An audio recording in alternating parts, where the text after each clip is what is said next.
Hello, Alan's Chronicles. So we've had a blast on the news, haven't we, over the last 4 or 5 weeks, with Nick Shirley and the sort of what appears to be an expose of high-level fraud within Minnesota that looks to be controlled, orientated, or the Somali community has been used, or the Somali community is used. So that those are all going to play out.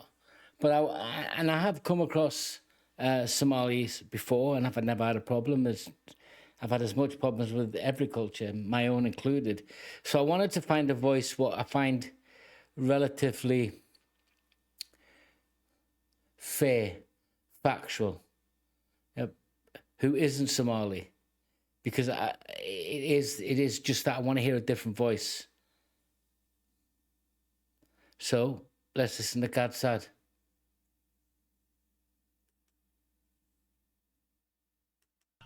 Hi, everybody. This is GAD SAAD. It's Saturday evening. I was not planning on doing a clip this late into the night, but the defense of truth shall never rest. So, some of you have been sharing clips of Somali men either saying or doing all sorts of outrageous things. So Yeah, easy to do. one clip that's going around where a Somali guy is standing on top of the Hollywood stars passageway, and he's standing over the one of Donald Trump, and he's literally urinating on it. Now, you don't see Vietnamese immigrants or Haitian immigrants or Japanese immigrants or Armenian immigrants doing that. Why is that? Right? There are endless immigrants that come to the United States, and yet they don't seem to engage in these types of behaviors. You're now seeing Somali guys saying, we're sorry that Donald Trump won't be alive when we have taken over the United States. You don't hear Vietnamese people saying that. You don't hear Armenians saying that. Why is that? Cultures have certain internalized codes. I've said this over and over again. He has. Somali society is driven by a very strict code of us versus them. You are Somali first. That's why a lot of people say, even if they're now in the United States, their first allegiance is to Somalia. Ilhan Omar has said it, right? So, first, I am Somali. I'm also... I saw something, it might have been on whatever, I can't remember, where there's this argument, and this is broadens it a little bit. People with dual passport holders, can you, if I live in England, in part of the United Kingdom, so my allegiance is to this country. I've served it. If I went to America and went through the whole immigrant, I couldn't do it now, I'm too old. I went through the whole process to get citizenship. I wouldn't want dual citizenship. I don't go to another country to live in it, to have an escape route to come back to my own. It's not what I would want. That's just me personally. So is the immigration status, and my American friends are going to have to help me out. So if someone has first generation Somali, for example, come from Somalia, is now going through sort of immigration, are they waiting? Are they on a green card? What's the score? And would second generation have citizenship? Do they have dual citizenship? Or are they American citizens? And therefore what Gad's saying is, regardless of their citizenship status, they'll always defer to being Somali first, regardless. So not like African American, or we used to have a thing in England on a passport years ago was British Scottish, British English, British Welsh, British Irish. Then that kind of changed, but you could delineate from that. Interesting.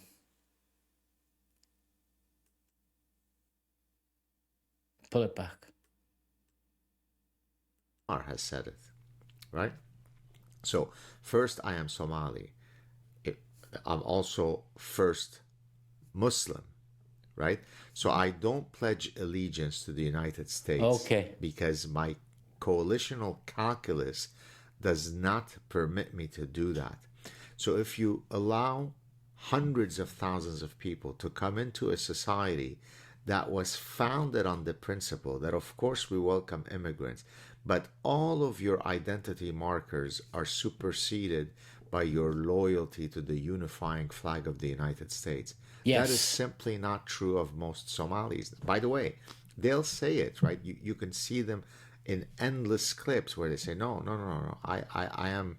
I first, I'm a Somali. I first care about Somalia, and so on and so forth. So let me read you a quote from page 208 of my 2011 book, The Consuming Instinct. I'll I be getting that. truly I've got parasitic wish mind. that more people would rediscover this book, because it's a book that not only applies evolutionary psychology to understand our consumatory nature, but it really demonstrates the power of evolutionary theory in explaining all sorts of important human phenomena. So on page 208, where I'm talking at that point about tribalism and coalitional psychology, I cite a book called The Hajj Oh, by Leon Uris.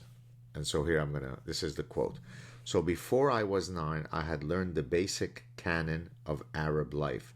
It was me against my brother, me and my brother against our father, my family against my cousins and the clan against the tribe, and the tribe against the world, and all of us against the infidel. This very powerful quote perfectly and fully captures the psychology of Somali culture. Good luck, United States. so that, yeah, it helped me understand that it calls it an evolutionary theory. He's saying it's endemic, that it's so widespread as the exception to the rule would be somebody who says, I'm an American Somali, or a Somali American, but they're Somalis first. And it's not that sort of African American, or I'm Armenian, or I'm Turkish living there, I'm second generation, my parents are Irish, my great grandparents were Scottish. I come from the Appalachian Mountains. We've spread out, but we have this romanticized affinity to that which we've never lived in, and it's not the predominant belief structure. You're not, if you're fifth generation American, you're no longer Scottish. It's just your ancestry. It's something you can sort of enjoy. He's saying this is more powerful than that, in that it's endemic and it's prevalent, and their priority is to be a mini microcosmic culture and country almost. I would struggle with that if I lived within that region, not because of race or identity or religion. I would struggle with the fact that there's a community across the road that will never, according to this, be a part of my community. It might feign, and I'm not saying this is true because I don't live there, but from my perception is it might feign some sense of familiarity. It might feign some sense of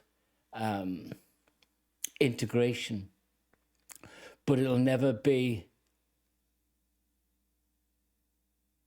subjectively integrated. It won't be part of, not even culturally, it'll never branch out beyond its roots. That's where you'll find cultures where the language will always be within 5 square mile. That language, the original language, could be Turkish, Armenian, doesn't matter if it's Somali at this time, Arabic. I don't know if it's Farsi or not, I don't know. And Somalia is a one-tone country, we know that. I'm not condemning Somalians or anything. I'm not that pious, but the way he explains it makes sense. It's a circling out. It's a butterfly effect.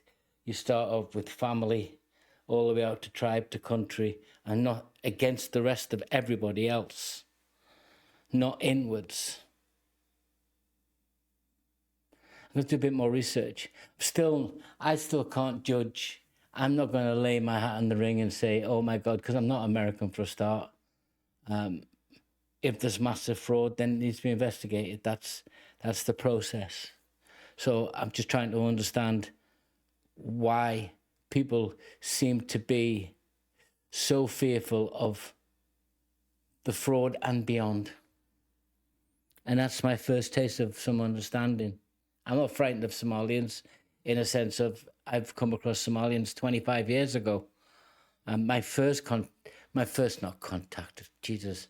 I met families, but I never met many of the Somali men.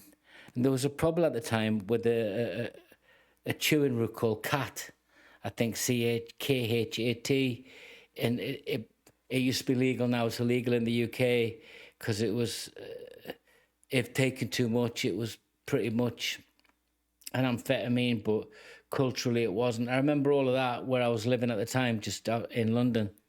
And that was kind of there. And then that snapshot where I was living and working in London, hugely diverse 25 years ago. It's not new. Food for thought. Does it impact the way I think of Somalians? No, it impacts the way I think of how other people within that region, within that vicinity in America, will be thinking, or pockets in the UK, or pockets in France, or pockets in Germany might be thinking without understanding. How do you break that down? That's not my job. How do you get past that? That's not my job. But I need to understand it so I don't cast judgment through arrogance and ignorance, which I'm not going to do. Yeah. I'll put the link in. GAD SAAD, I love him. I think he's great. Yeah. Really, he's not looking to score points. He's just explaining. He's giving you an academic insight into a relatively complex problem. Take care, guys.